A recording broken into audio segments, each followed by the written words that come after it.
আজকে আমি মেটে চচ্চড়ি রান্না করব। আমি তো প্রতিদিন রান্না দিচ্ছি, আপনাদের কেমন লাগছে বলবেন। হ্যাঁ, আর আপনারা রান্না করে খেয়ে দেখবেন। তাহলে আজকে আমি করব আলু দিয়ে খাসি মেটে চচ্চড়ি। তার জন্য পেঁয়াজ কুচি, আদা, লঙ্কা এগুলো সব কুটে নিয়েছি, এগুলো সব পেস্ট করে নেব। চলুন আমার সঙ্গে রান্নাটা দেখবেন, আর আপনারাও বাড়িতে রান্না করে খেয়ে দেখবেন। এখন আমি এগুলো আদা, রসুন, লঙ্কা এগুলো পেস্ট করে নেব মেটে চচ্চড়ির জন্য। আর একদম পেস্টটা খুব মিহি করে করবে। এবার এই মেটে কড়াইতে দিয়ে দিচ্ছি, মাখিয়ে নেব। আলু দিয়ে দিলাম, পেঁয়াজ কুচিও দিয়ে দিচ্ছি, যে পেস্টটা করে রেখেছি আদা, জিরে, রসুন, পেঁয়াজ বাটা সব কিছু দিয়ে পেস্টটা দিয়ে দিলাম। হলুদ দিয়ে দিচ্ছি, পরিমাণ মতো সরিষার তেল দিয়ে দিলাম, এই যে লবণ দিয়ে দিলাম। এবার মাখিয়ে নেব চটকে।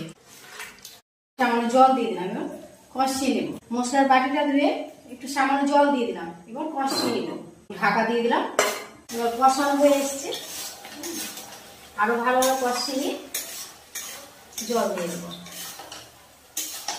আর এদিকে বেগুন ভাজা, এদিকে বেগুন ভেজে নেব। আজকে রান্না হবে বেগুন ভাজা,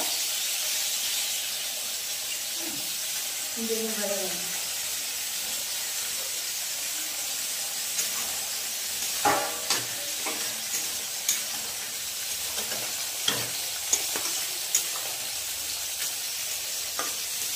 একদম কষা কষা হয়ে আসবে, তবে অল্প করে জল দিয়ে দেবো।